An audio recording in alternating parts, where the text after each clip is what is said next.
اللهم لا حسد، اللهم لا حسد. امام عاشور مع النادي الاهلي جاب النهارده جونين، الماتش اللي فات جاب 3.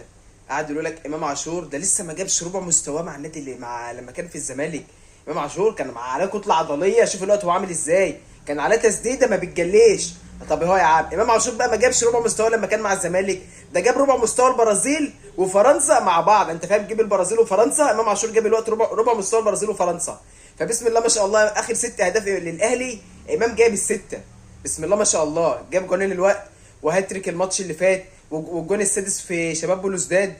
فبسم الله ما شاء الله، بسم الله ما شاء الله، اللهم لا حساد. يا ابني انت بص، انت ربنا هيكرمك وهتشوف خير. ليه بقى؟ ليه؟ والحركه اللي زعلتني منك النهارده ان انت اديت جائزه رجل المباراه الكهرباء.